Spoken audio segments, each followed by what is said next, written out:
Okay, are we live? We are live. Do you hear the airplane? Figures. Hey everybody, RT Bear here. Welcome to Hack Shack Studios. We are going to do another Hacks Chat. And so just to back up a bit, I am a comic book artist and I've been working in this wacky industry for over 35 years, mainly for Marvel and DC, but I helped a little upstart company called Image, and I published a couple creator-owned books from them. You might have heard about it, Black and White, a little lesser known, Chrono Mechanics, but you will be hearing about them in very soon, very soon. Mm-hmm. And as always, the very, very talented, and you're very technical. She puts all this stuff together. I watch her put these things together. I'm like, how the hell is she doing this? But that's her skill. That's her gift. Taylor Grasso. Hello, everyone. I'll be reading your chat today. You know who else is very talented and very technical? RT Bear, who raised a bunch of money by selling amazing books last night. We did. We did that. Yes, we had a stellar day yesterday. So, and the good thing is we weren't just selling the art books. We sold quite a bit of black and white books as well. So, if you don't know, Black and White is, of course, the book we are working on. It was Art's smash hit back in the 90s from Image Comics, and we've remastered it. It's a whole new book, and it's available on Indiegogo in demand right now. Yeah, but if you're looking at the screen right now, yes, I'm firm about this. I have been talked out. There's nothing more to say about this whole Captain Marvel, Brie Larson thing. So please, in the chat, don't ask. We're burnt. We already had Title ask something and retract it about Captain Marvel. We are burnt out on this topic. Oh, he's back posting it again, but we can't read it yet because we're not talking about Captain Marvel. No, we're just going to talk about ourselves for the next 2 hours. And maybe other cheeses. No, just ourselves. Because we are the most important thing in our lives. That's true. Yes.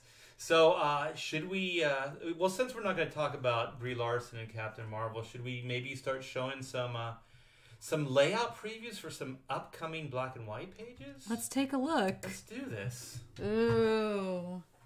The mystery. I drew, I think the last 2 panels on Mike's live draw last night. So yeah, this is page 39. We're getting down to the wire. As you can see, I don't want to give spoilers about this. Yeah, I don't know how much story we want to say, but this is what do you think? In a nutshell, it's a turning point for the team? It is. It's a turning point before a very, everything I say feels like a spoiler. Okay, we're going into the third act here, right? Yeah, this is the turning into the third act, I guess we'll say. Yes. So I still have, this is going to be Reed, and he's holding up his new weapon and saying this thing packs a punch. I don't know. I don't want to get too... You can probably tell some of the stuff that's going on here. She's not happy, as always. By the way, you guys, this is like a layout. Look at the level of detail in Art's layout. There's line weights in panel 2. Well, I wanted it to stand out. This is better than most people's like finished art. I'm such an inker. I gotta I have to put line weights to everything. I can't, because originally I just had it just a simple, thin line, and then I was like, no, he's got to pop. But you can see there's still some work. Like you can see like gray shoulders. They're a little stooped, so they got to come up a little bit. There's still some work to be done. So I just like to work out as much as I can in the layout phase.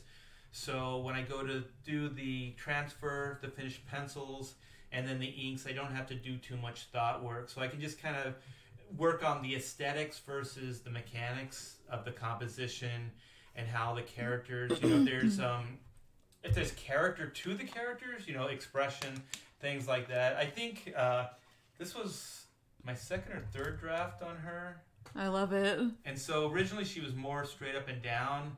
So then even though you can't really see her body, I just kind of moved her neck back and moved her torso back in this direction. So now she looks like she's lunging at him. You know, like she's really upset, even though there's not a lot of, you know, body there to play with. And then he's very stoic, like, yeah, okay. Very expressive. Yeah, I like that panel. I think it came out really good. So should we explain this panel to I guess we could, well, oh gosh. Should we explain? Because this does, I don't know if you guys can tell, but this gets into some of the suit's abilities, which we've talked a little bit about. But one of the suit's abilities is that there's a neural link between the suits. And also a neural link with Gray here, who you can see. Through the helmets. Yeah. So Gray's tossing back the helmet to Reed, and Whitney's got her helmet in that last panel there. So Gray tells Whitney that they're going to have this neural link, and they'll kind of be in each other's head, and they'll be able to communicate. So her dialogue there was like, gross, I'm not sure I want you in my head, Gray.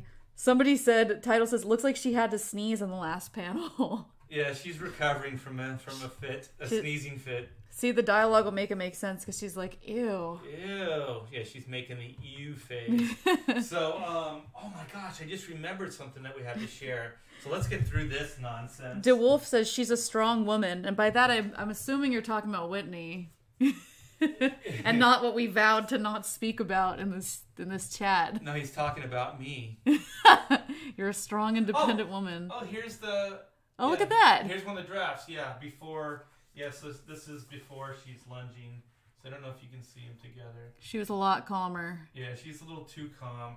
But also, I think the reason the gesture got changed is because we were writing. And as we were writing the story, it started evolving. So she started getting a little bit more irate, I think, as the story progressed. Because something is revealed in panel 2 that you can see she's reacting to. Yeah. DeWolf says, or David Peterson says, LOL, the neural link should create some interesting situations. Oh, yes. Indeed, they will. God, I love this chat. Okay, wait. Okay, so, should I? No! Wait, maybe a little bit. Well, this is also still a rough, so this is going to change significantly. Moxnick says, I love seeing the rough layouts. Oh, thank you. Yeah, so this is a little rougher than the other, but this is them, well, I don't know if I want it. It's kind of a little bit self-explanatory. So this panel's going to change. So story-wise, we change the panel that's underneath, and if you can see the red, there's kind of an outline profile gesture of Reed and a gesture of Whitney here. Ooh, look at that. That's like one of those like squint and reveal pictures. Yeah, and so I thought this was cool, Taylor, when we came up with this idea. The writing on this page, did not come together easy. No, that was like a whole day's or two work of us just sitting here talking. Yeah, sometimes the light bulb does not go on right away. And so we finally figured out that the dialogue could cascade down between the two characters here. And so when Gray's talking, it cascades down. It's kind of a checklist. Yeah. So what he's saying is kind of a checklist. Got this check, got this check, got this check. And then he also explains the risks of doing what he's going to do right now with the suits and the neural link. And then they both answer at the same time, do it. So they're giving their consent in case it goes bad. So then Gray won't... I guess it's so he doesn't feel bad, but I think he still feels bad. The stakes are extremely high in the scene of what they could lose by attempting this neural link. Yeah. And there's something else that we won't tell you about. You have to read the book. It's actually a cool little fight fire with fire idea. So yeah, then this page is really, really rough. So you can see the Post-its. These are going to be the panel changes. So sometimes I'll rough things in while Taylor and I are talking about story. So I'll just kind of do a little doodle of how the panel's going to change. So this one's going to change, and then this one will stay the same. This one's going to change, and then this one is definitely going to change. We're going to have this, and now it's going to be this. So I could, but I won't. I could, but I won't. Would you do it for a super chat? Would you do it for a Snickers bar? A Scooby snack? A Scooby snack? So there's the brilliant Kyle Ritter colors on the cover. And this is what I wanted to show you guys again. Ooh, dolls. Ooh, and thank you so much. Yesterday we did over, what was it? 500? Oh, well over 5. We can check in on the campaign after this, see exactly where we're at. I don't remember the exact number. Yeah, so this late in the campaign, doing $500 worth of sales in a day is pretty astonishing, and you are the big reason, chat. Everybody who supported this book is funding this dream. And gosh, yesterday we were high as a kite, as they say. Yeah. So yeah, and I think part of the resurgence is this art book. So you want to tell them a little bit about the book, Kevin? Yeah, we just added this book. This is Art's first art book, only art book at this point. It's The Art of Art Bear, Volume 1, Oodles of Doodles and other stuff too. And as you can guess, it's full of oodles and oodles of comic book doodles. This is like a collect. Ooh, look, you can see the spot UV on the cover. Ooh, yeah, that's cool. You can see how the light hits. Ooh. You see that shine, you guys? That's a spot UV we were talking about. This is like a deluxe art book. It's large size, as you can see. And it's a fancy one. It's got spot UV on the cover. It's got a dust cover somewhere around here. And it's magazine size, so this is a normal comic.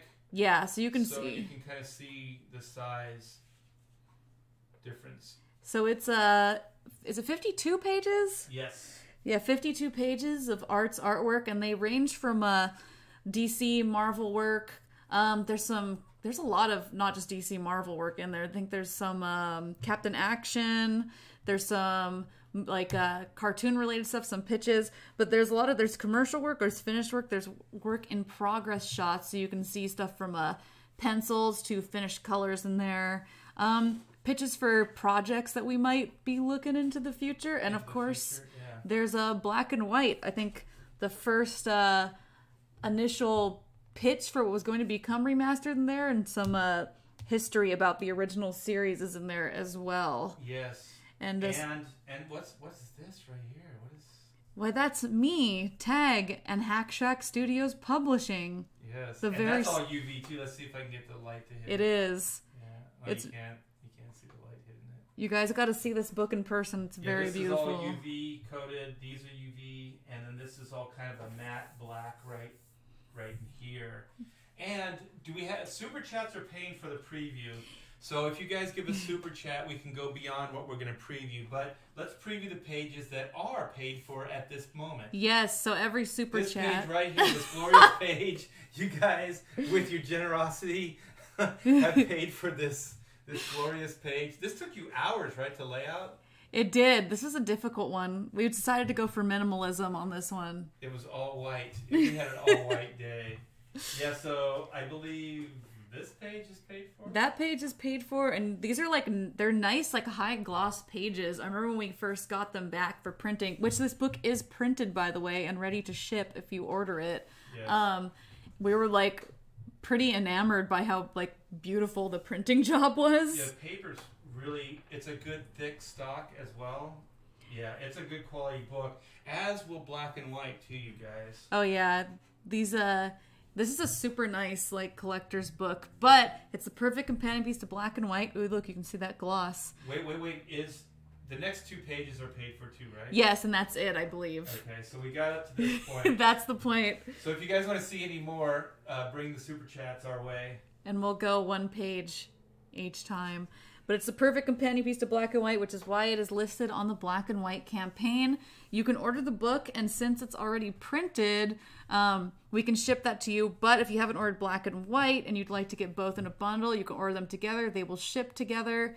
And sales of this book, not only will you get this beautiful book here, but you will be able to help us keep the lights on at Hack Shack so we can continue working on black and white right now. Yes, you guys. And my wife is putting the orders together now.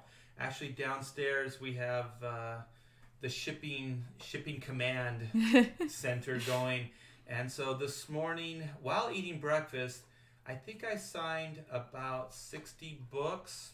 And so Pamela is doing the numbering system right now on them. So we should be getting these shipping out, just the book orders themselves, fairly soon.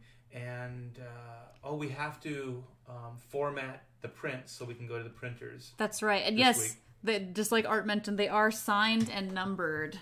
And there's only 200 of them available right now. So when they're gone, they're gone. There was only one printing of this book, and they are available right now on the in-demand store. Yeah, so, okay, we got to do this. This is way better than Brie Larson and all this Captain Marvel nonsense, which, by the way, we are not going to talk about. Yeah, the chat really wants to talk about it. We're not. We're not going to hear a peep. Not even a peep. Right, Taylor? No peeps. Don't ask. Yeah, don't ask. So don't ask. We're firm on this, right? I think so. Yeah, there's no way that they can convince you. I mean... What if the $100 super chat came your way? Would you start talking about Brie Larson? I mean, maybe for $100. What if it was $1.380? I think for $100 we could go see the movie and then drown our sorrows after. With what? Whiskey? With oh man, I just remembered. Isn't St. Patrick's Day coming up? We could go see it on St. Patrick's Day if we got a super chat, but we're not talking about this. And the entire chat is asking. By the way, I'm going to override you on this. Even if we got a super chat for that, I'm not doing it. Really? Even for 100? You're on your own. I can't do it on my own. I'm not doing it. I'm going to put my foot down right in your mouth. See? No. I won't. You're going to kick me in the mouth? Oh, no, I would gently do for it. For $100? No, just so you don't talk about the movie. Maybe a gag would have been a nicer way of saying it. Man, he's serious about this. Yeah, I'm getting aggressive, you guys. This is not going to happen. Not on my watch. Hardware Wars wants to talk about Cree Farson. No, we can't. That's cheating. All right, so we got something cooler to show them, right? We do. Yes, let's get this going. By the way, you knew I was joking with the foot, right? I mean, I don't know anymore. I know. She's scooting away from the table. I'm scared. I'm scared. Somebody save me. Look at this, you guys. We've been diligently working. So this was a friend of Hack Shack. You know what? We're just going to say he is Hack Shack Studios. His name is Jeff Eckleberry, and he has been part of the studio for the last... If I could get this to expand. 15 years or so. And I met him in New York City way back when. We did a chat with him too, didn't we? We did. I'm going to make this a little bigger because for some reason it looked a little collapsed in your guys' view, and I want you to see this full thing. Okay, we have patience. Let's do this. Until then, you have to look at what we will not speak of. Wait, Okay. I thought there was black and white behind it. I was like, no, we'll talk about that. No, we'll speak about that, Yeah. but look at this. Yeah, ooh. D. Wolf says, wow, Art. And Chris Evans, wow, Chris Evans says, fancy. Everybody got down on me because I was like, wow, Chris Evans is cool. And they're like, he's not Captain America. Well, he's in our chat right now. I'm like, yeah, I know. Jeez. I know. I'm not a child. I'm not a child. Do you have to correct me? Anyways, welcome, Chris Evans. Thanks for the support, Chris Evans. Every time I say that, though, I do think about Chris Evans. You know that scene where he's coming out of, like, in the first movie after he got the super soldier serum? You know, it was really weird because I remember when I saw that movie, I'm like, he looks more real as a skinny person than he does as a buff person, even though it's his real body. That's his real body, I know. That's why this stuff works. He is a real superhero. He's a real-life superhero. So, so Jeff, like I said, he is Hack Shack Studios, and he did the lettering. Wait, I was telling the story. New York City. Where did I meet him? I think it was New York City years and years ago. Met the guy, super, super cool. I think we bonded over our love of rock bands, and I think it was Rush and Queensryche. Ooh. And so, we bonded over that, and then he said he does lettering. He does all the lettering for Cry for Dawn. That's right. Yeah, so he works, and I think he's working on some of the Deadpool books right now for Marvel. So this guy's big time, and I still can't believe that he lends his skills, on the products or projects that, we're working on here. But long story short, he did all the lettering for Chrono Mechanics, which, by the way, I think that lettering was inspired. Some of it was my design, but a lot of it was his font. Every one of the characters, Taylor, had a different font. If you guys see, and you will, like just looking at Chrono, and you should check out the Chrono Mechanics website, by the way. The whole book and the whole world is a very distinctive look to it, and I think the lettering is very much a part of that. Yeah, he really went above and beyond on this. We're doing some of the same type above and beyond stuff on black and white, but my gosh, I think, you know how they always have the awards like best letter or whatever? I think he should have won for Chrono Mechanics, and I'm not even saying that just because I worked on the book. It's inspired stuff, and I so want to show you his work on black and white, because we have over half the book now lettered. Yeah, we do. We have up to like page 30 something. We're pretty far up there. I was looking at it the other day. You know what? I read this last night. I actually took time and I read this story, and it is amazing. Yeah, so up to, so that's 21, 22, 23, 24, 25, 26, 27, 28. Yeah, so like up to 29. Yeah, we have the lettering back. And yeah, he did a great job, and he put this together for us. So this RT Bears Hack Shack Studios, he did all the graphics and the animation work for it. And the story behind the Hack Shack Studios logo is a guy that used to work at the studio was going to college at the time, and he had to do a logo design for his final. So he volunteered to put a logo together for Hack Shack Studios. So we kind of brainstormed. Really all I had was the HS, like crossing over with a pin nib, and he brought this whole thing together. So we've been using it ever since. So Alan Martinez, if you're listening, or anyone who knows Alan Martinez, thank you so much. This has definitely been I guess just a lot of people over the years, you know, have lent their artistic skills to putting this together. So this is what we're going to use now to represent our new venture moving forward, right, Taylor? It's very cool, yes. And the Comics Legend says it's supposed to be hack or hacks. It is Hack Shack, but that is, if you guys are wondering the origin of the name for the show that you're watching right now, which is Hacks Chat, that is why Hacks is in the name. So it's Hacks Chat, but it's Hack Shack. Yeah, so this is Hack Shack Studios. So where we're working is Hack Shack Studios. I know it's a derogatory, word for a bad comic book artist. We're taking it back. But that's why I did it, because I'm pretty twisted and I thought it was funny. Even though Jim Lee, when I announced it to him, because he had Homage Studios at the time, and he's like, you know what, art, a hack it's a derogatory term for an artist that draws really bad in the industry. And I said, yeah, I know. And he goes, why would you name your studio that? I go, because I think it's funny, because we're not hacks. Like, people are like, oh, look at those hacks. And then it's like, whoa, look at the work. It's amazing. It's top notch. So, I don't know. I just thought it was funny not to telegraph. You know what I mean? Like, to kind of play down what you do, versus like Homage Studios, or like something that sounds kind of highbrow. It's ironic and funny, back when we used to tell jokes before everybody got offended by everything. Yeah, so we're gonna take it back, right? Take it back, y'all. Take it back. David Peterson says, as a programmer, I feel comfortable in a place called Hacks Chat. Yeah, and now, like, hackers it's almost like a badge of honor, right? If you're like a hacker. Yeah, it's a cool thing. Yeah, they're like, ooh, you're cool, you're a hacker. Never Cold says, I have no artistic skills. What can I do to help? I know what you can do to help.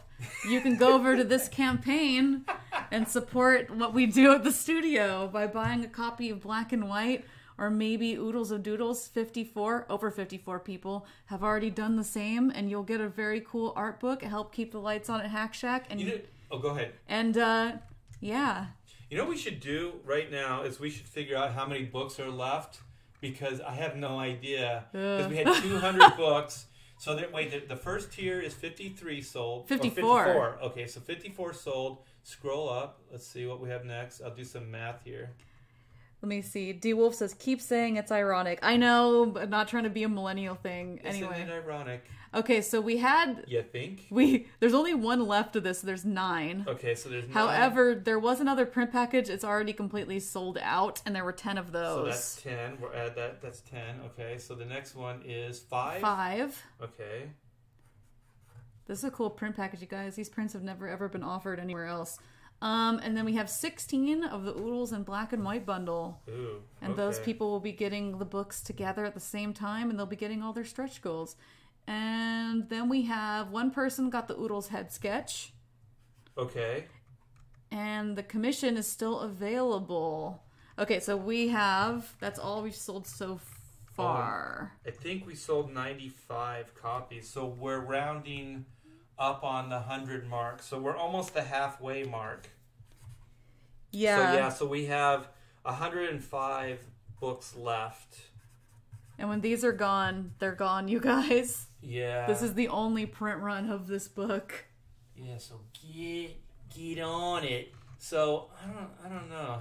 How do you feel, Taylor? Do we have anything else to talk about? Is it really just going to be us talking about ourselves for the next hour? I mean, I wouldn't mind.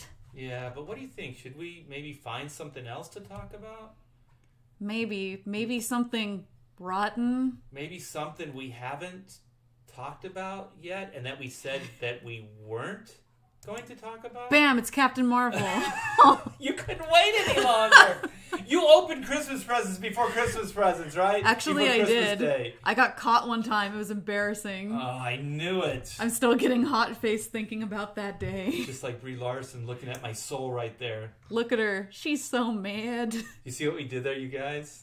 We said we weren't going to talk about it, but we were going to talk about it. They knew. Man, you guys were so fooled by that. Everybody was so upset. What's that Wayne's World joke? Fished in. Hardware Wars says re-flopsin. All right, you guys, let the jokes fly. So, this is Rotten Tomatoes, and do you notice something weird about this Rotten Tomatoes right now, Art? Yeah, the audience score is non-existent. What happened? I thought that there used to be one. I don't know. I thought this was supposed to be a fair assessment of how a movie's doing. How can they clearly make a fair assessment if the audience doesn't get to chime in? I mean, 101 people that they approved have been able to... put in their word, and it looks like it's all positive, but for some reason, the audience score, which usually people listen to, people definitely listen to on What Men Want, which is at 45% rotten. So are you saying that possibly this is corrupt? I don't know. Are you possibly saying that Rotten Tomatoes might be bought and sold? I mean, there is this article, a change for Rotten Tomatoes ahead of Captain Marvel. Man, this is good. The review aggregating site has stopped allowing users to rate unreleased movies. I wonder why. Will the decision be enough to stem bad faith attacks on certain films? Like what movies? They've never stopped the reviews before. Yeah, they've had some pretty crappy reviews in the past. They didn't stop. They didn't stop when people were trashing Battle Angel Alita before it had even been released, but, you know. They didn't do that. In the world of film criticism, by the way, this is on theatlantic.com. Don't read it yourself, because I'll read it to you right now. In the world of film criticism, there's one inviolable rule. You can't offer an opinion on a movie you haven't seen. But on Rotten Tomatoes, the review aggregating website, you already used that in that title, that wields serious influence over many theater goers, that rule was broken all the time until last week. Any site user could leave a review and rating for a film before its release date, something that would affect the movie's audience score, which we saw there is non-existent now. Though not the official critical score that determines whether a film is labeled fresh or rotten. Then on February 25th, Rotten Tomatoes announced a series of changes, the most significant of which is that fans can only rate or review a movie once it came out. Okay, so what they're saying is that they want to start editing the site, right? They want to start kind of cleaning up the site. Policing who can review. Right, who can go in, who can't.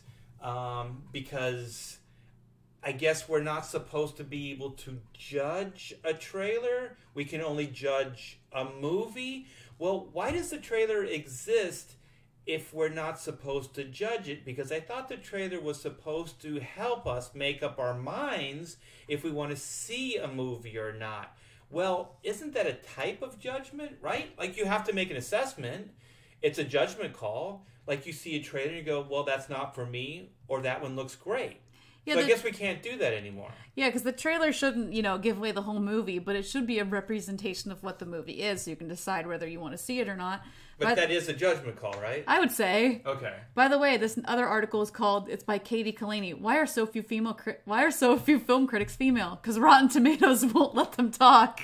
Because they're silencing everyone. Okay, this might sound like the most logical sort of adjustment. Not to me, but... That's logical? Okay. Why would people even need... By the way, if it's logical, why wasn't it built into the site at the beginning? Why would people even need the opportunity to weigh in on something that hasn't been screened to anyone except critics? Why do you put the trailer up before the movie comes out? I don't know. But so people can make up their mind whether they want to see it or not. But this is the internet in 2019. Ooh, this is where the doom and gloom, this is where all the bad people... Whenever somebody says, like, this is the current year, it's always negative. It's always negative, yeah. Where any benign pop culture topic is a potential powder keg for online discourse. Rotten Tomatoes' decision proved to be just that. The announcement came less than 2 weeks before the highly anticipated March 8th release of Captain Marvel, the first movie in the Marvel Cinematic Universe to center on a female superhero played by Cheddar Larson. In response, an angry segment of superhero movie fandom claimed that the site's changes amounted to censorship. Well, I think that's fair. What do you think? Well, yeah. I mean, I thought this was supposed to be like, the reason the site works is because they take critics, and the reason you don't buy into critics solely is because they can be bought and paid for, right? You hear it all the time, that their reviews can be bought by the studios. So then what they have, right, Taylor, is they have the people can speak. So the people can chime in, because the people aren't bought and paid for, right? The people are honest. The people are forthright. The people speak their mind. Yeah. Well, not anymore. So the people can't speak. Only the potential, bought and paid for critics can speak. This is the very definition of censorship, you boneheads. And in the chat, let us know if you even pay attention to Rotten Tomatoes, if it's ever swayed your opinion on seeing a movie, and let us know if you listened to the audience score versus the critic score, because I know there's a lot of hot debate about that, and now there's not really going to be a audience score to weigh into before a movie comes out. Well, I think in this article that Rotten Tomatoes has a solution, Taylor. Oh, okay. Yeah, they have a solution to this problem. I'm glad, because it's a big problem. In response, an angry segment said, blah, blah, blah, we already read that. But Rotten Tomatoes is just trying to stem the tide of organized campaigns against movies. Oh my, against movies? They're just saying they don't like the movie. Captain Marvel hasn't hit theaters, yet it garnered a dismal audience score of 54%. 54 is not that bad, actually. Yeah. That's like half. That's not dismal. Far below the totals of other recent Marvel movies. The poor grade is the result of review bombing. Oh my god. That's a microaggression. A practice that's also widespread. Wait a minute, are we bombing right now? We might be. I mean, we're just reading what they wrote. We said we weren't going to talk about it, but they pushed us. They pushed us too far. And everybody in the chat wanted us to do this too, by the way. It's also ironic that review bombing is usually about bombing movies. Anyway, a practice that's also widespread in the highly charged world of video gaming. Different groups, they don't want to name drop, different groups organize campaigns to drag down the audience rating for a film or a game in response to a particular controversy, sometimes for sexist or racist reasons. God, Taylor, you're so racist and biased right now. I can't help it. Many culture writers... Culture? What's a culture writer? Is that us? We're a culture writer. We're writing comic books. Many culture writers noted that Captain Marvel in particular was likely being targeted for featuring a female hero. No. Wonder Woman was not bombarded by the review bombers. I mean, that did not happen. Most people unanimously loved that movie. The only thing I didn't like about the movie is the third act, the Zack Snyder part, but it had nothing to do with anybody's, political agenda or the sex or the race of any character. Well, I mean, you bring up a good point. How come Wonder Woman didn't receive the same treatment, if that's their argument? Because Wonder Woman was very supported by the comic book fan base, which is predominantly male. Across the board. And wait, so just even more topic. Ooh, Hack Shack, we don't have time for this. We don't have time for this. Stop. You know what they're doing? They're bombing us.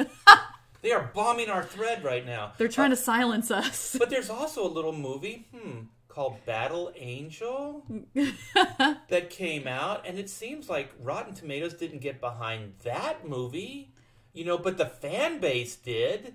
But I didn't hear anybody yelling foul there.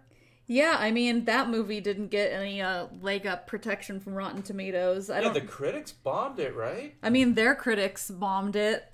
But the fans were unanimous. Yeah, so it's kind of weird. It didn't get, the support at all. What did somebody... Oh, here we go. Somebody mentioned something interesting. Never Cold says, this has absolutely nothing to do with the fact that the Rotten Tomatoes bigwig was an ex-Disney executive. Also, aren't they owned by... Fandango? Fandango, a ticket agency, yeah. Oh, man, how interesting that they would... By the way, that's a total conflict of interest. Exactly. Let's see... And then, but this movie, for some reason, is never compared, Captain Marvel is never compared to Wonder Woman, but it's often compared to Ghostbusters for some reason, which I would not recommend to compare your upcoming movie to a financial flop. Right. But whatever. In particular, it was likely to be targeted featuring a female hero. Yeah, because guys really hate female heroes. Art, how many characters... when you get asked to do a commission, do you get more commonly asked to draw female heroes or male? Let me think for a minute. Almost all female heroes, yeah. Yeah, guys like watching women, so that doesn't even make sense. Yeah. It's become common to see in online backlashes to female-led blockbusters, most notoriously with the 2016 iteration of Ghostbusters, but also with films of Ocean's 11, again, not a great comparison, and even projects that never exited development. Like what? In the case of Captain Marvel, many online commenters seemed upset by Larson's forthright remarks in interviews about how she hopes to increase diversity, a white woman, and the blockbuster world. Okay, okay, go ahead. Because the blockbuster world totally doesn't have a bunch of white female leads. Yeah, they don't. Yeah, but okay, so she wants to increase diversity in the blockbuster world. All right. I'm sorry, you guys. I'm trumpeting Battle Angel Lita. I know I am, and I don't care, because that's a great movie. I haven't seen Captain Marvel yet. I'm still giving it, a benefit of the doubt. I will probably go see it, and then I will judge it based on what I see. But the thing is, how much more diversified could Battle Angel be? The cast was very diverse. Every one of those characters... had a pivotal role in the movie. There was no like token this or token this or token that. It was just done very matter of fact. And the lead, okay, if we're going to start pointing fingers, that's why I hate these things, because usually I don't care. But when they start trumpeting these things and start saying the world is biased and the world is unfair, this is when I get my feathers ruffled. There's a little Hispanic actress, right, that killed herself as, portraying, Alita. And then it's a Hispanic director, Robert Rodriguez. And so that's fairly diversified, right? I mean, how many, Hispanic directors or how many Hispanic actresses have lead roles in films like this? And they didn't make a big deal about it. Like you didn't hear these people going and saying, hey, well, we have this going and we have that going. So, you should, see our movie. They weren't virtue signaling. They were just saying, here's a good movie. Come see it. We killed ourselves on it. We gave it everything we had, and we hope you like it. Based on the movie itself. Right, the story and what they brought to it. Which is all that matters. Right, but this is actually... they're starting it. They're the ones that are pointing the fingers first. Marvel, Disney, and Brie Larson. They're the ones that are saying, hey, diversity, this and that. They're the ones that are saying this is going to be a strong feminine role. You know, they didn't even do that in Wonder Woman, which actually is all those things and is the icon for every, you know, strong superhero female that came out afterwards. So they didn't even say that. So I don't know. I think this is a bunch of malarkey. Yeah, and like the thing that you just mentioned too, like Wonder Woman's already considered iconic and Captain Marvel doesn't have that. So I guess they have to inflate the pomp and circumstance around it because they don't really have a Wonder Woman character on that level. By the way, her forthright remarks, I don't know, that's a nice way to put it, I guess. And then Ghostbusters. It's really weird too because I noticed, okay, so they're comparing it to Ghostbusters and Ocean's 8, which are both remakes of movies that have already existed with females. And we were talking about this earlier about Ghostbusters. And Art brought up that, and I want to see what the chat thinks too. Do you guys think that Ghostbusters would have succeeded on any level if it didn't have the whole controversy around it? Would it have just quietly died off, or was some of it like, I guess, brought up and gave it even more sex than it already would have? Because it was a financial flop, and like, part of that, I think, was because Paul Feig went crazy online and started saying the fan base was sexist. But I think people started seeing it too. Like we were talking about it earlier, like a lot of like SJWs started seeing it out of principle. And I don't know if do you think they would have otherwise? Like it's a very average, boring movie. Like it's not very good. Yeah, it may have just died a quiet death. But I think that by virtue signaling, you actually create a controversy where there really isn't one. It's not a great movie. It's not a horrible movie either. I do believe if it wasn't called Ghostbusters, I think people would have said it's like Ghostbusters, but I think they would have embraced it differently than trying to rebrand a male cast with a female cast. Because also that feels like a little bit like, hey, you know what? We got to take this back from the guys. You know what I mean? Like, just make a strong female character like Alita and people will go watch it. Go create a character like Ripley and people will go watch it. I don't think you have to go to this extreme unless you have a movie that isn't doing well. And just maybe Ghostbusters is now a business model for other movies that are trying to virtue signal as well. So maybe since, you know, what do you call it, Cheddar Larson got out in front of this early on before the movie came out, because early reviews were probably coming in, that they got out in front and tried to create a controversy before the movie even came out. So maybe the controversy is a selling point. You know what I mean? Maybe it does equate to dollar signs. Maybe this movie, Marvel and Disney didn't have a lot of faith in. You know what I mean? Yeah. So maybe this is fabricated on some level. And they're assigning some kind of false feminism importance on it, like they did with Ghostbusters, to try to get at least that audience to come in and see it based on some principle or something. Right. So I don't know. I mean, we'll never know if Ghostbusters would have just died a horrible, quiet death, because they wouldn't let it. So they virtue signaled, and, you know, maybe it brought, you know, I don't know, another 30, 50, you know, million into the box office. I don't know what it equated, but it does seem like it's a viable business model, right? Oh yeah, and I can definitely see if you had a movie that you thought was going to lose money, that you would latch on to something like that. For sure. David says, not a huge fan of critic scores. Audience is usually more interesting. Also, I think there'll be an audience score just after the movie is released. Yeah, they've agreed that... Yeah, let's read on to where it is. Yeah. Okay, so the new Rotten Tomato changes, of course, apply to unreleased movies. In addition to restricting users' ability to leave ratings, the site will also disable comment functions before a film's release date. Unfortunately, we have seen an uptick in non-constructive input, sometimes bordering on trolling, which we believe is a disservice to our general readership, Rotten Tomatoes said in a statement on the site. Don't worry though, fans will still get to have their say. Once a movie is released, audience can leave a user rating and comment as they always have. The site has also said that Captain Marvel wasn't the explicit reason for the change. Sure it wasn't. Which was reportedly part of a long-term strategy. Then why did it happen now? Captain Marvel wasn't the only film under attack ahead of Rotten Tomatoes. Change. J.J. Abrams' Star Wars episode, I can't read Roman numerals. Is that 6? Which was, tell me, chat. Is it 9? 9? Oh my gosh, there's been 9 of these? Okay, which hasn't announced its official title yet. It'll be out in December. Being barraged with negative comments on the site. That's because the last one was horrible. Yeah, and that had a little bit of an agenda. Yeah. Perhaps owing to lingering resentment, you think, over the last Star Wars film. But the ire towards Captain Marvel appears to be specially heated. YouTube videos with hundreds of thousands of views have called the Rotten Tomatoes decision disgusting act of censorship into protecting the new film.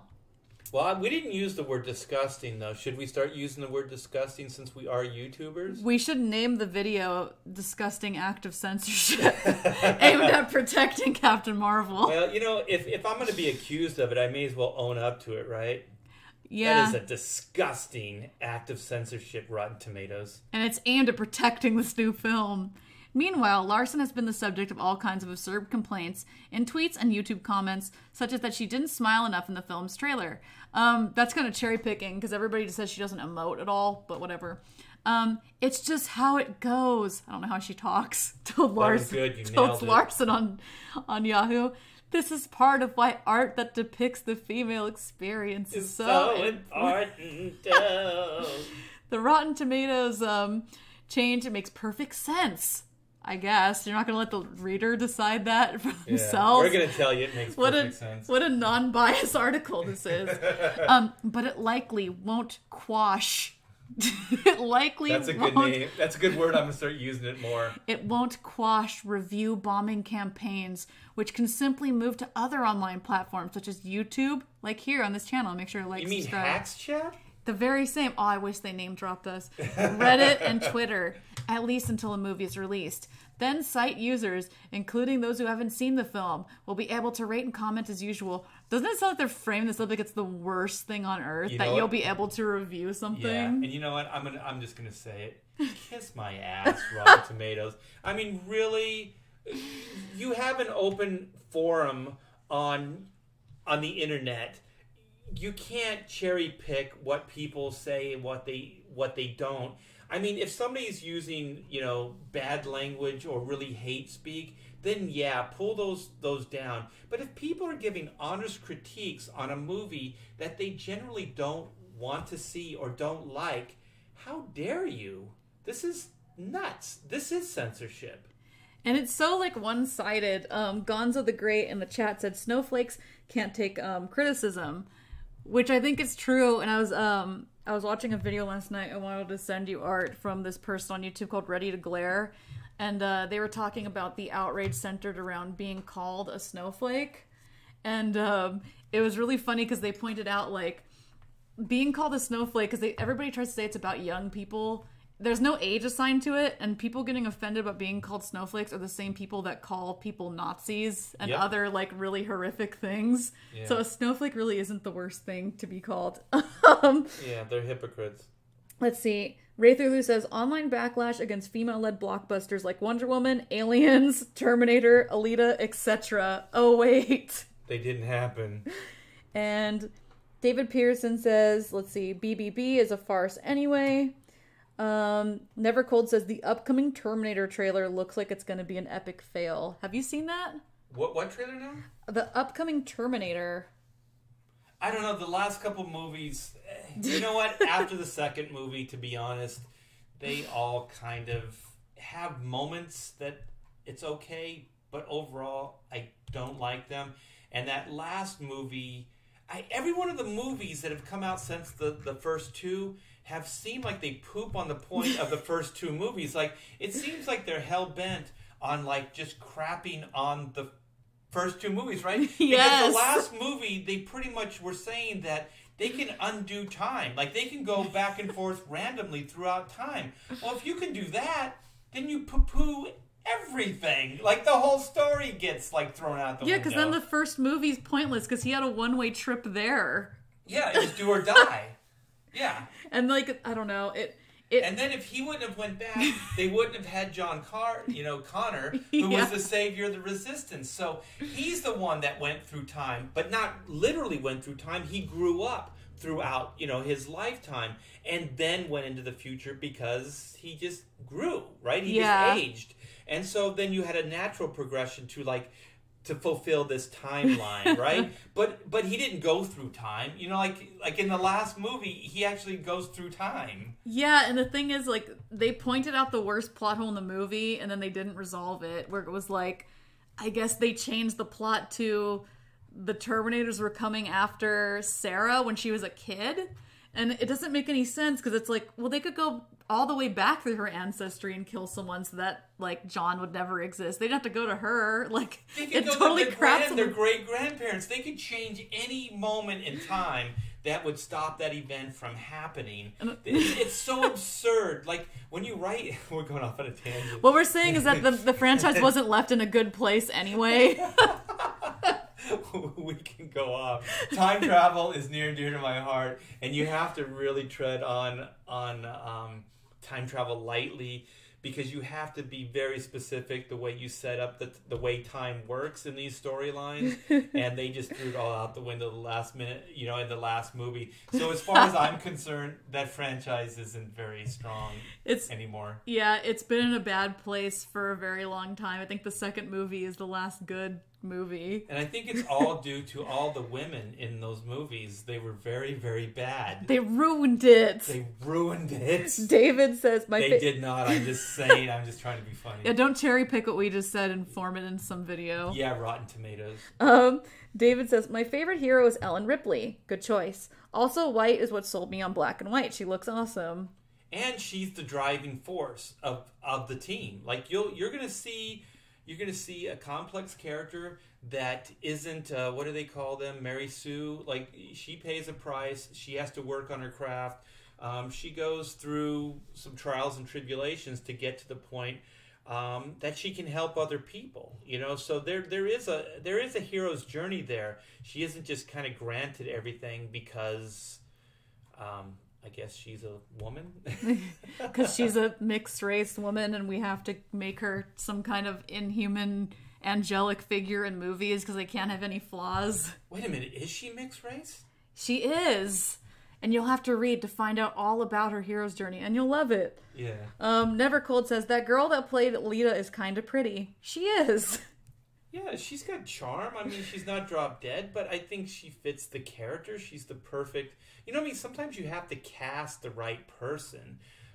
They don't always have to be, like, drop dead gorgeous. Gonzo the Great says, yeah, because the Hunger Games didn't make any money. Exactly! Oh my gosh, yes. Or Twilight. And that movie's horrible. Yeah! And Twilight is horrible. And those both made, like, those are juggernaut movies, so... And I plopped down money, so there. I supported your bad movies. Rudy Solomon III says, it would be better, I believe we're speaking about Ghostbusters. It would have been better if it was its own thing. That gave it more freedom to be different from the IP it was masquerading as. Exactly, and then they could judge it based on its own merits versus bringing baggage in. Because whenever you're bringing baggage in, people are going to be harsher to judge. When you start creating new Star Wars characters, or you start, tying things into established franchise where there is a fan base and there's a deep love for the lore, there's going to be problems, because if you don't do it well, you're going to alienate the established fan base. So you have to, if you're going to make these decisions, you have to exceed. I believe this in my heart of hearts, and if you guys believe this too, and chime in, Taylor, in the chat, that you have to exceed the original. Because if you're going to fundamentally change these things, I think you have to go beyond the original. You know what I mean? Because it's not just another Ghostbusters story in the ongoing storyline that is Ghostbusters. This is... You're rebranding this movie. You know what I mean? You're saying that this is a different movie based on this original movie. So I think at that point, it's not just another, it's just another Ghostbusters adventure. I just want to see those four wacky guys, do some ghost busting in New York City. No, it's not that. It's more than that. Oh, it just went up. Thank you, guys. We'll do a check at the end and see how much we've gone. I agree, and also I think it's incredibly unfair to adapt something and then hold the original fan base that built that thing's popularity in contempt as if you're not supposed to appeal to them. Because if you're making a Ghostbusters movie, obviously the biggest demographic that you are going to be making this appeal to is people who love Ghostbusters and have loved Ghostbusters forever. Obviously that is going to be a bigger demographic than newcomers, so it's kind of ridiculous to even do that. Yeah, I agree. And I think that if you're going to tie them into these established franchise, you have to exceed the original. Otherwise, what's the point anyways? You know what I mean? Like, if you're not bringing a fresh voice, an original voice to the franchise, then just don't do it at all. Otherwise, then it seems like a cash grab. And then when it doesn't succeed, then you have a tantrum. You start screaming and yelling. Speaking of which, did you know how much Brie Larson was paid for Captain Marvel? Oh, we're talking about privilege and yeah. Speaking of privilege, Brie Larson was paid for $5 million for her appearance in Captain Marvel, according to the Hollywood Reporter. She has been committed to a 7-picture movie deal, and this salary is a lot higher than $500,000 Robert Downey Jr. was paid for in his first Marvel movie, Iron Man, which they didn't name. So, I guess for the first Iron Man, Robert Downey Jr. as the lead was paid $500,000. Brie Larson's been paid for $5 million for Captain Marvel, and there's claiming, I guess the reason is for the movie deal, but she's not going to be making, this is not like a lump sum, like she's going to be making more money for each of those movies. Right on top of that, yeah, and I'm sure there's a negotiated back-end deal or licensing deal that they get, based on their likenesses used in the marketing and merchandising of things. And just to back up, just since this is the theme of things, if women are being treated so unfairly by the patriarchy, then she came in, that's not even close to the same amount of money as Robert Downey Jr. was paid. That's $500,000. That's $500,000. Where Brie Larson was paid $5 million. And like Taylor said, she's going to be paid more as it goes. I know Robert Downey Jr. renegotiated his contract and everything like that, but I do believe that Robert Downey Jr. did have a strike against him, because of his antics and things like that. But to back up, he also, I believe, has a better resume than Brie Larson does. Yeah. And a longer, like a more proven track record over decades versus Brie Larson has at this point coming in. So if this patriarchy and this BS that Brie Larson and other people are saying exists, then she came into this movie. I know she won an Academy Award, and she is a good actress, and she's a recognized, as such, as a brilliant actress. But $5 million, that's a ton of money. And you know what? I don't know, to start saying that there's unfairness, how is it unfair that you as a woman could, in a man's world, these are your words, not mine, in a man's world can rise up to the top and be paid so amazingly well, and then be so ungrateful in the process and say that this patriarchy and that there's like the white man is holding everybody down. Who's holding you down? Who did this to you? I mean, somebody, I'm sure there were some white men that were involved in giving you a break and bringing you to this point of $5 million. You know what I mean? They're good enough for her to get, engaged to, but whatever. But remember, Art, she's using her money to build... Oh, yeah, here we go. ...the Brie Larson school of girls that don't read good and want to do other things good, too. Really, really well. What does that remind you of, Taylor? It reminds me of Derek Zoolander. This is an article from Celebritainment. She's going to throw that little building, off the pedestal and says, no one's going to be able to fit into this. How are women supposed to learn to make film when they can't even fit in the building? Can't even fit in the building. Her Oscar can't even fit in the building. This is from Celebritainment. Brie Larson wants to open her own school. I'm sure as an actor she's very... Wait, pause. Oh yeah, we all gotta clap. Good job. Yay. Thanks for helping the common folk. Wait a minute, she's going to spend she's going to spend part of her $5 million in building a small school. She can write it off on taxes. Yeah, it's all taxed. She'll make money off of it in the long run. That's true. The Captain Marvel actress has been a vocal supporter. I thought it said Trump, and I was going to start laughing. Trump's Up movement. Of the Time's Up movement. I don't know what that is. Well, time's up, man. The guy's got to pay.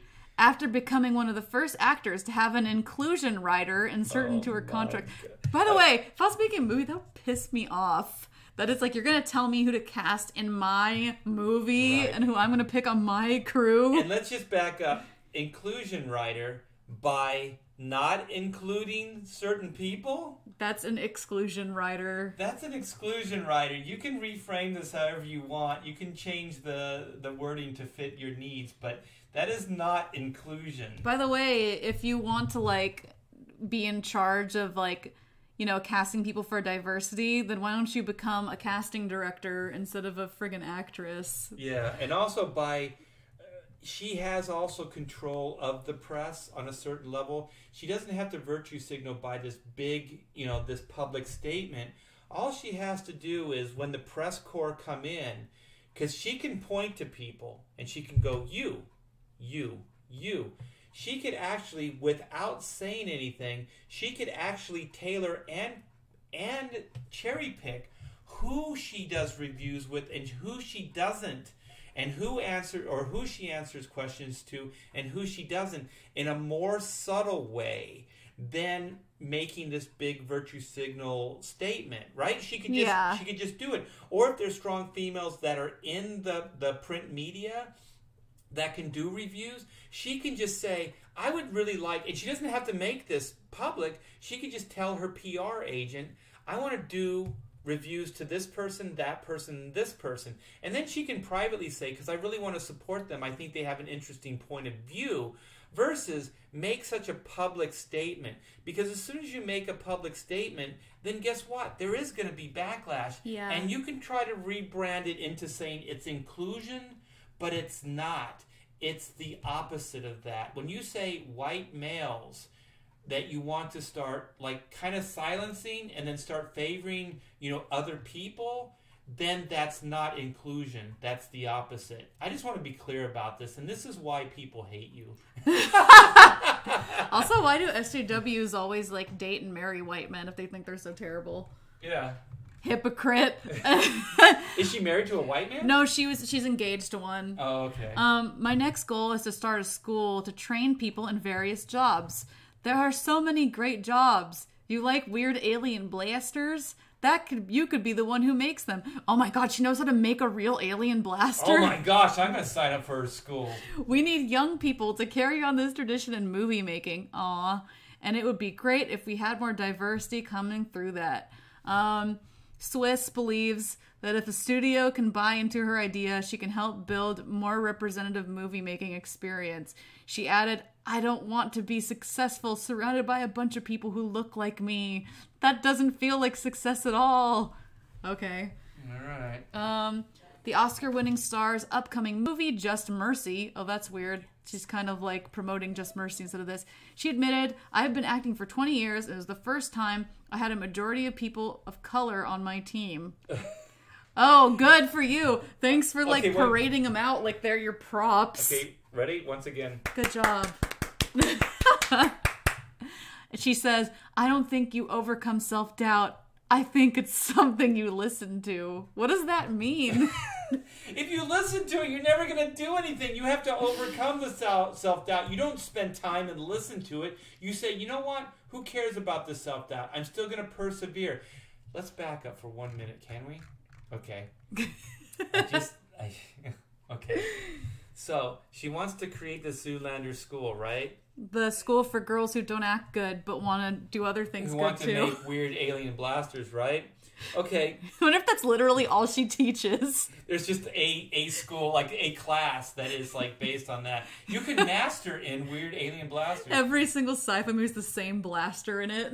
What is that movie with Justin Long in it? That it was like you could pick your. It's that school. Remember, like he just formed a school. Oh, is it Orange County? What is that movie called? Is it Orange County? Accepted? Oh, see, it's Accepted. Yeah, that's it. Yeah, she wants to create a school just like that. But let's back up, okay, for another minute. Okay, who are these people that are saying women can't create weird alien blasters? Who are these people? I want to see these people, Brie Cheddar Larson. I want to see these people. Because, Taylor, does anybody stop you from making your weird alien blasters? I mean, I guess a school would help. No. But we were talking about it earlier, too. And, like, any, like, girl that wants to grow up and be special effects is going to have dreams of going to, like, an established school. Like, they're going to want to go to, like, a Stan Winston school or something. They're not going to have dreams of going to this new BS school that Brie Larson's just making if they actually are interested. I got a degree from the Brie Larson School of Weird Alien, blasters. Like, yeah, like you said, you're going to want to go with a resume that's going to resonate, right? That's going to have some kind of... I don't know, credence. It's going to have some kind of importance, right? Like, if I have a degree from the Brie Larson School of Weird Blaster Making, like, is that going to hold up as much as if you can drop, like, Stan Winston's name or Rick Baker or somebody else, like that? Or, gosh, like some of these digital companies like a Digital Domain. I don't know if they're still around, but what is the one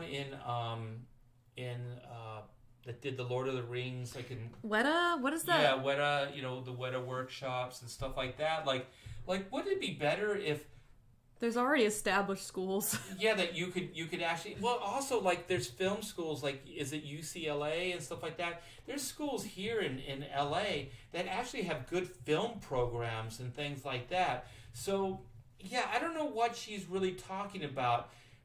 Like, I don't know if colleges are turning away young ladies because they want to make these alien blasters. I don't know if this... I don't have any proof that schools are actually turning away people, of color or, I guess, marginalized people based on what she's saying, that they're being turned away from these colleges because I don't have any data that backs that up. Yeah, I mean, I've never really heard that either. Let's read the chat for a second. Comic Book Bob says, the only thing about the snowflake thing is that it's the bad guy from Fight Club who says it. Yeah, that's kind of what it's credited to, but he also says, there's a report that some of the Avengers cast aren't happy with the shoehorning Captain Marvel into Endgame. Well, all the females, according to the press releases, want because Brie Larson is trumpeting this Avengers, like female Avengers movie. I guess it's going to be all female cast, and then so all the actresses are trumpeting this. But let's back up. They all want to work. You know what I mean? So yeah. This is more job opportunity. So, I mean, this is a good thing. Like, if Brie Larson can create more job opportunity and it's a viable business model, you know what I mean, that it's going to make money for everybody, then yeah, let's do it. But let's also not pretend that this isn't, what's her word? Inclusion. This is not inclusion, Brie. This is exclusion. Because the Avengers didn't say, we're not going to have, Black Widow in this movie. Yeah, there's already female Avengers. Right. They never said that we're not going to bring Scarlet Witch into this movie. They never said that, the Wasp was never going to be a viable Avenger. They never said these things. So you're saying the opposite. You're actually saying that there isn't going to be any of these characters in your female Avengers movie. So that is exclusionist. That is not what you say it is. And Black Widow's going to look even dumber because all the other female characters can fly and stuff. She's just going to be running on the ground with her little gun. So you're going to be excluding her from having powers and being old. Yeah, and actually without Hawkeye to offset that she's going to look really dumb. That she has no real powers. Then, yeah, like, what are you going to do? Create a new female character that can take Hawkeye's plays that makes Black Widow look better. That's gonna be great. Yeah. Oh, and this, I brought this up on Mike's chat last night, and I think because you guys, at first, if you go back and listen to our Captain Marvel chat, I was just kind of like basing my reviews, and this is before Brie Larson started saying the stuff that she's saying. About white men and things like that, but let's put something more pleasant on the screen. Yeah, but we were talking, and so my whole take was based on just that she didn't look very charismatic, and that the effects looked weak.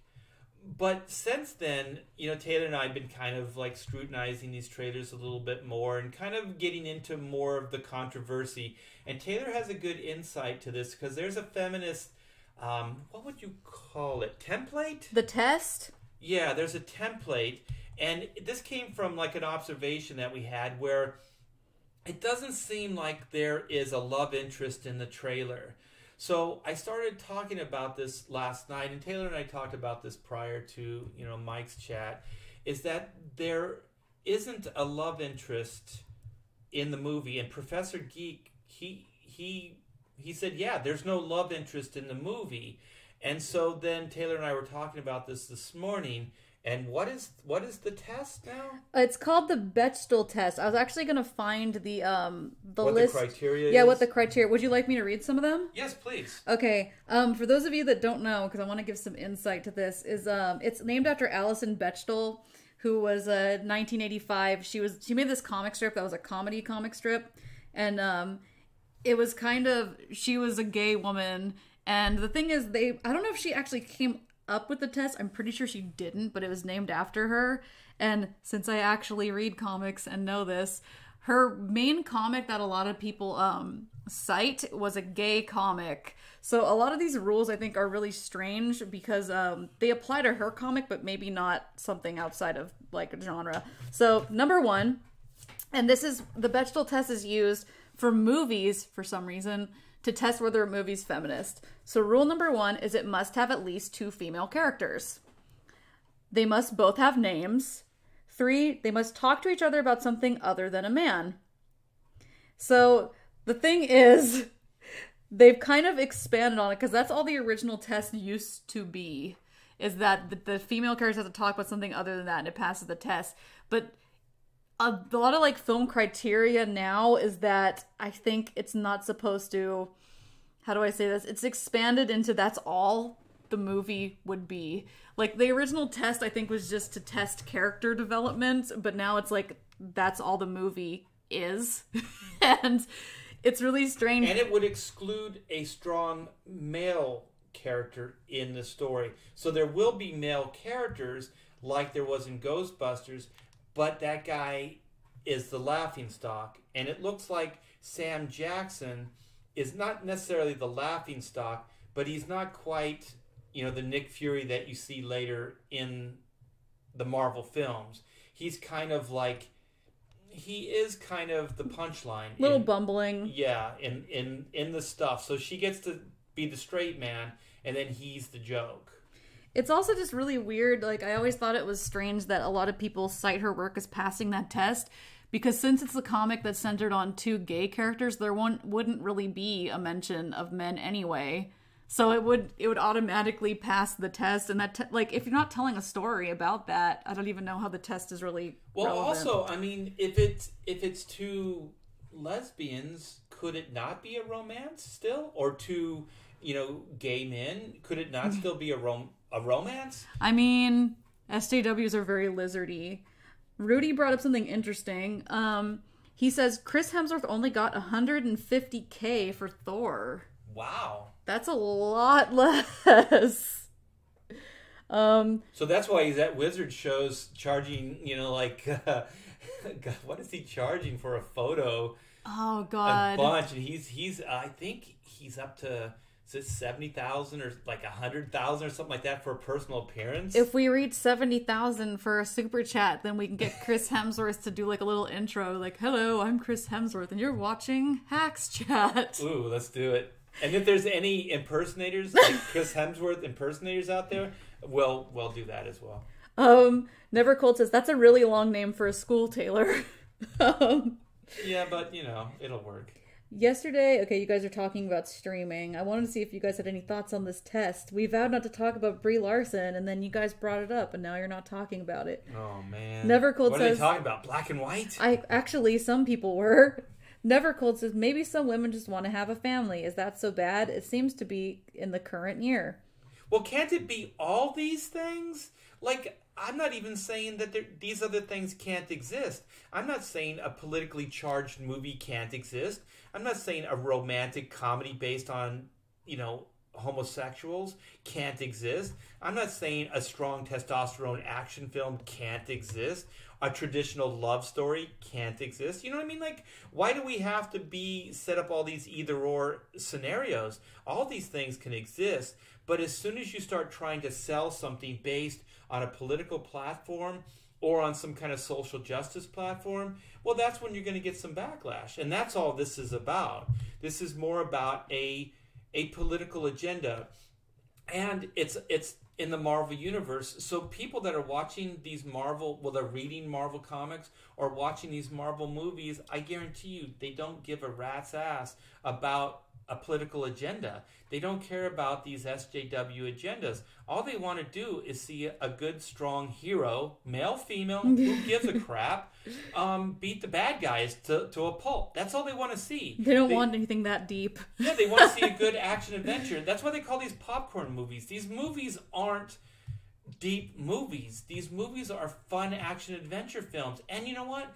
They have a place. Everybody wants to, escape the doldrums. They want to go see a good movie. They want to see a movie where the bad guy is really, really bad and gets his in the end. You know what I mean? They want to see these type of stories because in real life, sometimes the bad guys get away with, murder. So, there's wish fulfillment there. And yeah, I clearly don't understand this. I don't like it. And if you want to make these movies, then make them. I'm just not going to go see them. But don't start saying that I'm a homophobe or that my white male privilege is showing or that I just don't like the movie because of the message or the morality or whatever it is. Because I have a right to that opinion too. I'll take the backlash for that opinion just as you will.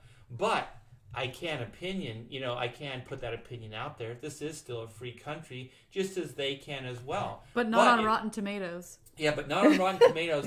And, if I do say something, there will be backlash, just as if they say something. So freedom of speech is that you can say these things, but it's not that people can't then use their freedom of speech to condemn you or to embrace you. They can also embrace your movie. So they can say good things and they can say bad things. But that's just how it is. It has to be a double-edged sword. There has to be both of these sides. Otherwise, guess what? Inclusion, fairness, those things can't exist. They can't exist without the pros and cons. They can't exist without the good and the bad. They just can't. So if we're just trying to do what Brie wants to do, then we're not going to have fairness. Fairness cannot exist in that climate. It's control. It's a scary place. So there's my soapbox. Dragon says, the Bechdel test is idiotic. Porn movies have passed that test just to show how dumb it was. Oh, I don't know. I'll have to think about that one. Cam says, Gal Gadot got paid really low as well. Yeah, I can definitely see that. Wait a minute. Did she get paid lower than Brie Larson did? I mean, I bet she did. Let's see. I've never heard of this test before. Yeah, the Bechdel test. Definitely look it up. A lot of SJWs live by it for some reason. And that's the criteria I think that they're basing some of these movies on. So if they can pass the test, then they can be, I guess, certified feminists. Yeah, I guess so. They'll get the Rotten Tomato feminist stamp. So, should we start wrapping this up? Let's take a look at. Do we have a little joke though? We do. I was going to say that for very last, but okay. I think Art uncovered the secret. Actually, somebody in the chat sent this. It's a friend of theirs, and I hope she doesn't mind. So there's a secret of why Brie Larson never smiles. And this is why, you guys, right here. That's why. That's why. So just keep that in mind. Keep that in mind. Brie Larson's the one on the right. Yeah. Yeah. So there's a valid reason. Yeah. That's scary. That's Halloween scary. That looks so forced. It's so forced. You ever hear that saying that you're forcing it, that your face cracks? Your face is gonna get stuck like that if you keep doing it. Her face is cracking. You know, But yeah, so we just thought we would kind of make fun of Brie Larson one last time. Same. And then, are we going to pledge never to talk about this again? I mean, can we make that pledge? That wouldn't be right. Let's do it again, and then we can do something funny in the future. We pledge not to talk about it, but unless you super chat us to go see the movie.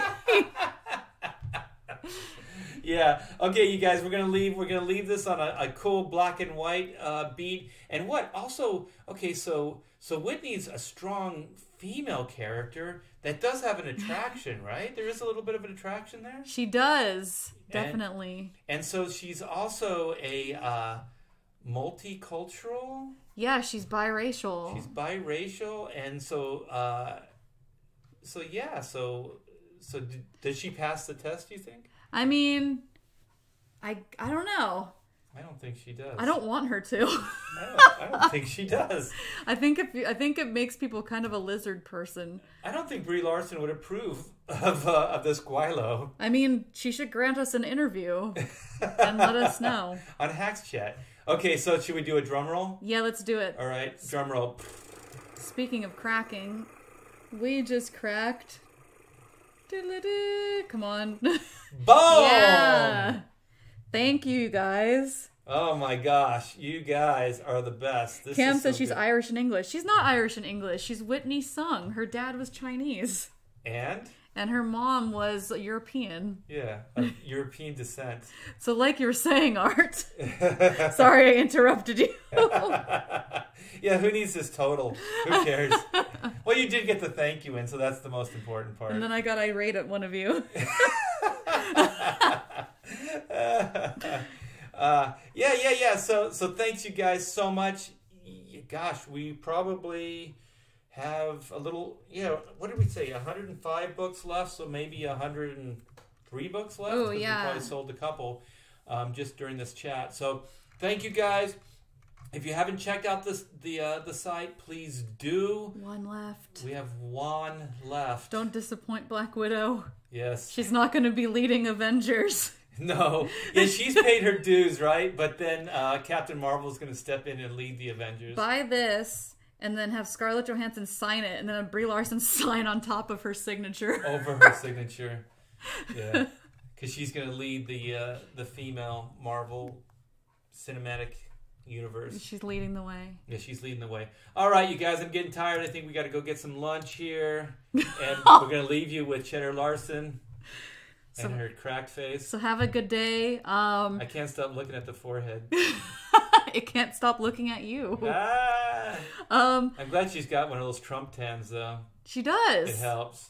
Look at this guy back here. Yeah, that's Coulson. Anyway. Is that Agent Coulson? He looks like Agent Coulson. Actually, it might be. I want it to be Agent Coulson. Let's just say it is. Yeah, he's showing his privilege right now. He's photobombing Brie Larson. He is. Yeah. So there's about 30 people here. Don't forget to drop a like before you guys go. It helps out the channel. And don't forget to subscribe and hit that bell for notifications so you never miss when we get live. And go check out Black and White and Oodles the Doodles on Indiegogo. Oh, wait. And we're probably going to do we got some, we should have done it today or yesterday. We got some breaking news. It's probably not breaking news now, but it will be for us on Star Wars Galaxy's Edge. So we're going to do a Walt's Vault tomorrow, and we have some fun stuff on Galaxy's Edge. Man, that thing's going to kick butt. If you don't know, it's the amusement park within an amusement park at Disneyland here in California and Walt Disney World in Florida. So we have some cool stuff we'd like to share with you guys tomorrow, so stay tuned for that. So join us tomorrow for Walt's Vault Live. Yes. See you guys.